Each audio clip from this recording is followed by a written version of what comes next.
Albeg mealworms, a name of high-quality organic farming. 3, 2, 1.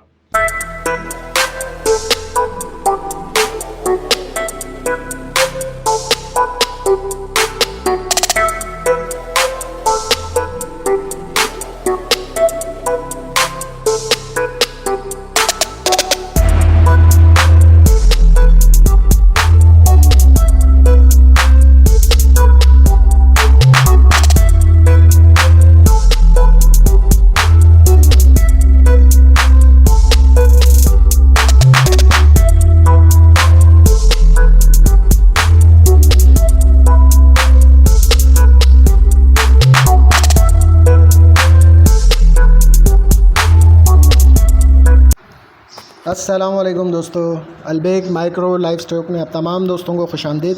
दोस्तों, आज हम रिसेंट एक नई तहकीक हुई है मील वॉर्म्स के ऊपर, उसके ऊपर हम डिस्कस करेंगे। ये जो तहकीकी नताइज की बुनियाद पे मील वॉर्म जो है खला की तरह के जो हालात हैं उसमें ज़िंदा रह सकता है और परवान चढ़ सकता है।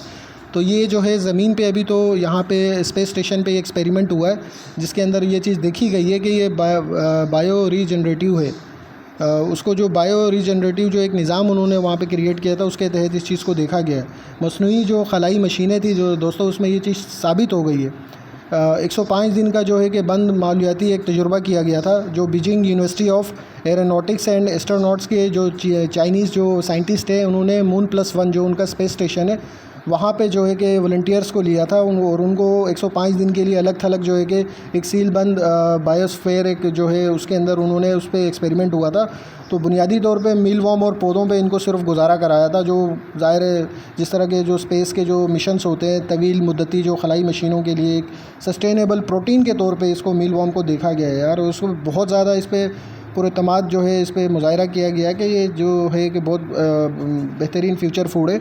इब्तदाई जो इसके तहफ़्फ़ुज़ात थे उसमें जो है कि जो वॉलंटियर्स थे उनकी सेहत जो है बहुत बेहतरीन रही। उनको कोई वो इवन फ़र्स्ट एड वगैरह का इंतज़ाम रखा हुआ था लेकिन उसकी उनको ज़रूरत नहीं पड़ी। अच्छा, इसके अंदर जो सेल्फ़ सफिशेंसी है जो ख़ुद कफ़ालत है वो बायोस्फीयर जो खलाई रिहाइश गाँव में जो मतलब मरतूब उसको सपोर्ट करती है। उसमें ऑक्सीजन के लिए पौधे रखे हुए थे, ठीक है दोस्तों। प्रोटीन के लिए मील वॉर्म्स, बेहतरीन दोनों का कम्बिनेशन था। मील वॉर्म्स को लेबॉर्ट्री में उगाए जाने वाले पौधों को खिलाया गया, समझ रहे हैं आप, जो लैब में उन्होंने बनाए थे उनको खिलाया गया जिससे एक बेहतरीन जो है कि लूप सिस्टम इकोसिस्टम जो है उसने ख़ुद बनाया वहाँ पे।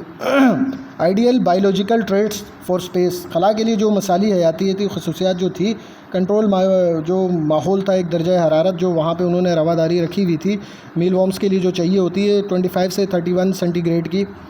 जो खलाई जहाज़ का जो थर्मल होता है सिस्टम उसके अंदर जो है इसको हासिल आसानी से किया जा सकता है। और ह्यूमिडिटी के लिए 50 to 70 जो मील वॉर्म्स के लिए चाहिए होती है वो भी बड़ी आसानी से टेक्नोलॉजी से उसको बड़े अच्छे से मैनेज किया जा सकता है, उसको कंट्रोल किया जा सकता है। और मील वॉर्म्स के लिए बेसिकली मील वॉर्म्स जो है वो डार्क लाइन बेटल्स हैं, वो डार्क को ज़्यादा पसंद करते हैं।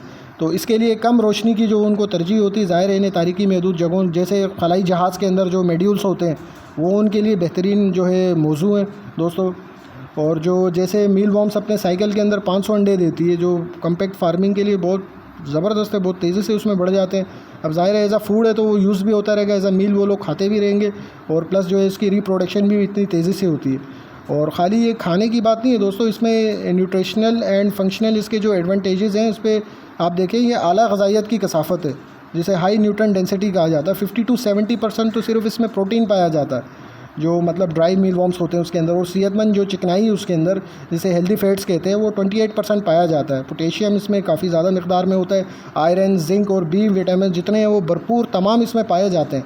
और समझ लें ये अल्टरनेटिव है गाय के गोश्त का, बीफ का। ये गाय के गोश्त का मुकाबला करता है, उसकी जितनी न्यूट्रेंट्स उसकी जो भी ग़ज़ाइयत है वो तमाम जो है आपको इसमें हासिल हो जाती है। और दूसरा जो है स्पेस में एज आ स्पेस शिप में जैसे आप प्लास्टिक से जो वेस्ट होता है वो बंदा कहाँ ले जाइए, बायो डिग्रेशन जो प्लास्टिक की करता है, पॉलीस्टीरीन की करता है, स्टेराफोम खा जाता है, इसके आंतों में ये हज़म होकर इसका जो फुजला होता है, इसका जो पू होती है वो भी आप यकीन करें प्लास्टिक का वजूद ही ख़त्म कर देता है उसके अंदर से।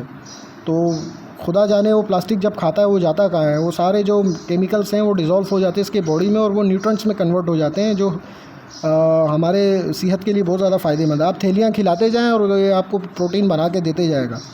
तो बड़ी जो है कि खुदा का एक निज़ाम है, बड़ी कुदरत है दोस्तों। खलाई जो फार्म्स होते हैं उनकी रिहाइश गाह के जो तकाज़े होते हैं ना, उनको तकाज़ों को सबसे पहले तो पूरा करना सबसे ज़रूरी है। खला में ज़मीन जैसे हालात को नकल करना, सेम उस जैसा टेम्परेचर देना, वो सारी चीज़ें उसको प्रोवाइड करना, ह्यूमिडिटी से लेके सारी चीज़ें। उसके बाद जो है कि दोस्तों उसमें जो सफिकेशन वगैरह जो हो जाती है मेथीन या कार्बन डाइऑक्साइड की वजह से, जो ज़ाहिर है वो उसमें क्या होगा, फिर वो मोल्ड लग जाएगा। उसमें जो भी आप वाटर सोर्स देंगे वो सड़ने लगेगा, इसके अंडे जो हैं वो खुश्क होने लगेंगे, ख़राब होने लगेंगे। तो उसका भी दोस्तों एहतियात रखना पड़ेगा, उसका भी आपको बहुत ज़्यादा ख्याल करना पड़ेगा। तो उसके लिए आपको रेगुलेटर्स होते हैं कॉम्पैक्ट फार्मिंग सिस्टम के लिए। रियल टाइम में वो जो पैरामीटर्स होते हैं वो ट्रैक करने के लिए रिमोट मॉनिटरिंग टूल्स इस्तेमाल किए जाते हैं, जैसे क्रोडोन रिपोर्टर। दोस्तों आपको पता होगा ये क्रोडोन रिपोर्टर बहुत ही बेहतरीन तरीके से काम करता है, कॉम्पैक्ट फार्मिंग के अंदर ये यूज़ होता है, तो इसे भी हम इस्तेमाल कर सकते हैं दोस्तों। फ्यूचर फूड इसे क्यों कहा जाता था, क्योंकि फ्यूचर में इंसान ने मार्स में जाना है, ज़ाहिर है वहाँ जाना है, तो सबसे बड़ी इंसान की जो पहली दिक्कत थी, खाएगा क्या। अब ये देखें, ये आपको बिल्कुल लाइव हो कि फ्रेश फूड मिलेगा वहाँ पे, समझ रहे हैं आप। वहाँ कॉम्पैक्ट फार्मिंग के अंदर आप इनको लाइव खाएंगे, फ्रेश होगा, ये आपकी बॉडी को जो है कि ज़ाहिर है वो फ्रेश न्यूट्रिएंट्स देगा। कोई ड्राई फूड या दूसरी चीज़ें खाने से ये आप देख रहे हैं फ्रेश चीज़ खा रहे हैं। तो फ्यूचर फूड इसे इसीलिए कहा जाता था दोस्तों। अब दुनिया में भी आप देख रहे हैं अभी फार्मिंग का, अगर अल्लाह ना करे दुनिया में कोई वर्ल्ड वार होती है या कोई एटॉमिक कोई इस तरह के मसले मसाइल होते हैं, न्यूक्लियर वॉर होती है, बम धमाके होते हैं, एटम बम फटते हैं, तो फिर ज़मीन तो बेकार हो गई ना दोस्तों। फिर इंसान खाएगा क्या, पौधा तो उगेगा नहीं। तो खैर दोस्तों, अल्लाह ना करे ये सब हो, लेकिन फ्यूचर जो है इन चीज़ों की तरफ जा रहा है। इसको फ्यूचर फूड इसीलिए कहा गया दोस्तों कि कल को ये दूसरे प्लैनेट्स पे, दूसरी मार्स वगैरह पे, स्पेस में कहीं भी जाने के लिए, एस्ट्रोनॉट्स के लिए, साइंटिस्ट के लिए एक बेहतरीन ये फ्यूचर फूड है दोस्तों। इसकी न्यूट्रिशन वैल्यू इतनी बेहतरीन है कि ये समझ लें कि इंसान की बॉडी के तमाम तकाज़ों को पूरा करता है। और इसके अलावा दोस्तों कोई भी नई रिसर्च होती है, कोई भी नई चीज़ आती है, तो हम उस पर मज़ीद डिस्कस करेंगे दोस्तों। अपना ख्याल रखिएगा। अस्सलाम वालेकुम। Please like and subscribe our channel for more interesting videos.